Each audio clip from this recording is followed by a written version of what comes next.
It's remarkable to think a Great Dane solving mysteries would eventually become one of the most famous and popular cartoon characters. And yet, a little over 50 years after his debut on television screens, Scooby-Doo continues to find new appreciative audiences. So many television shows and movies have starred that dog, so admittedly I would be here all day if I talked about every piece of media he has appeared in. I will mostly be looking at the highlights and also analyzing why he has remained one of the more successful creations to come out of Hanna-Barbera Productions. Scooby-Doo came about because parents groups in the 1960s were complaining to networks about the superhero shows that were popular at the time.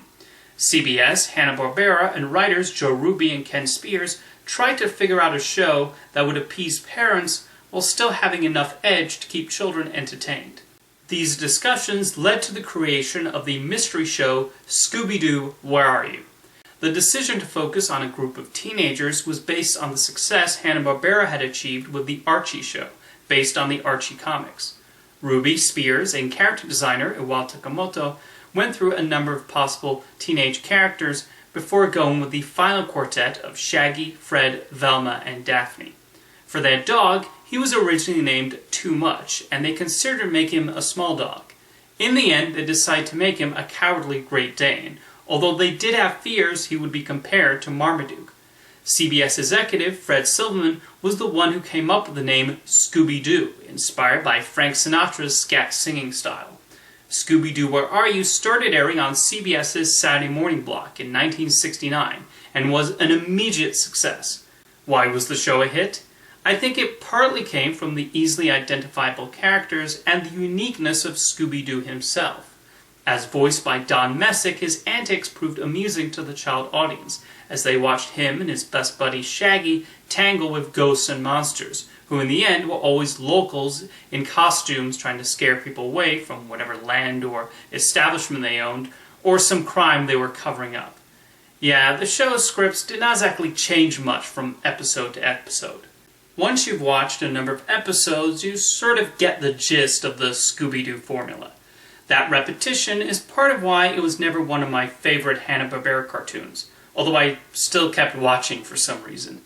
You'd also think, after the first batch of mysteries, Scooby and Shaggy would know it's just a man in a costume chasing them, and they could just rip the mask off when he gets too close.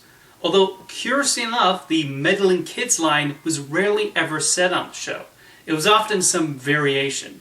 It did not take long for Hanna-Barbera to capitalize on Scooby-Doo's success, nor for them to tweak the formula here and there.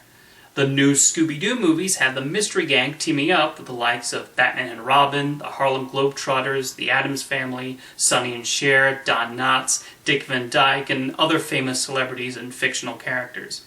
When ABC acquired the broadcasting rights in the mid-70s, the cast was expanded. There were Scooby-Doo's cousin, Scooby-Dum, and most infamously of all, Scrappy-Doo. Scrappy came about as a way to improve Scooby-Doo's ratings, and boy did he ever.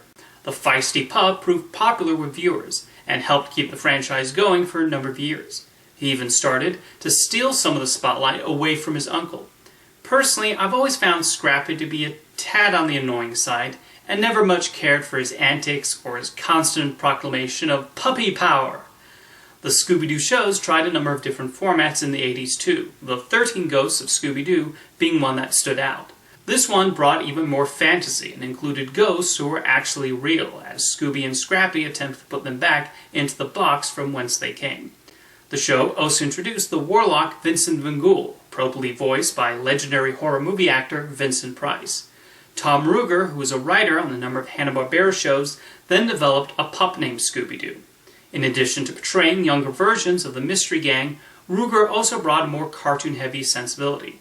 This was the Scooby-Doo show I gravitated towards the most when I was younger.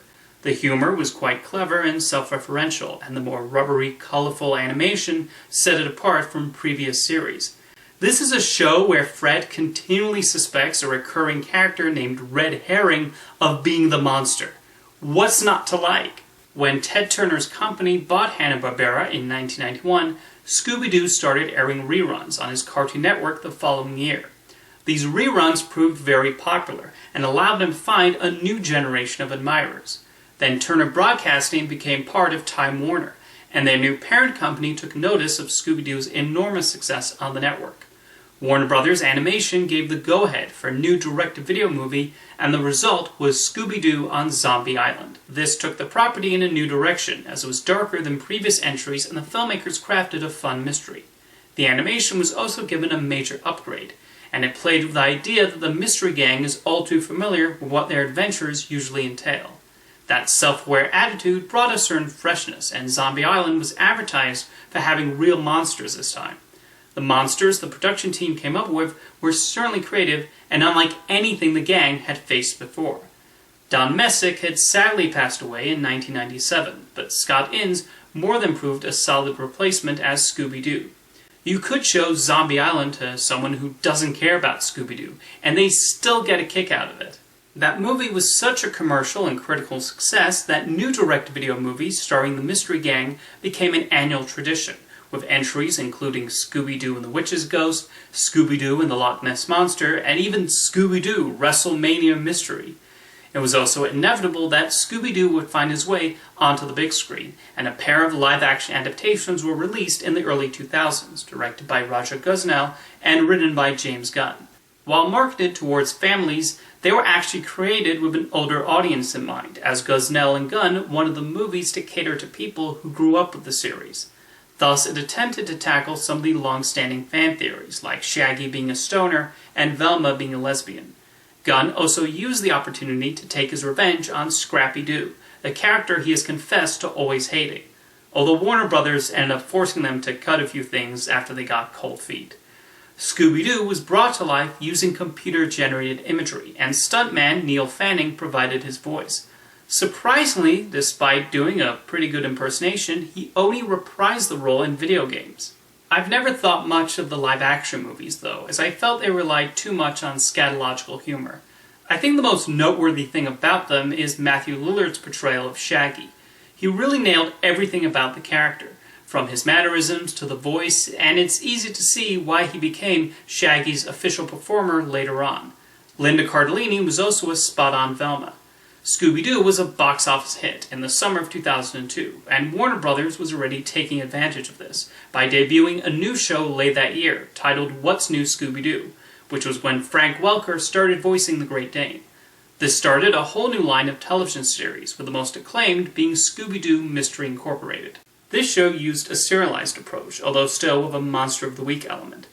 There was also a heavy emphasis on the relationships between the Mystery Gang, including having Velma become infatuated with Shaggy. Yes, that really happened.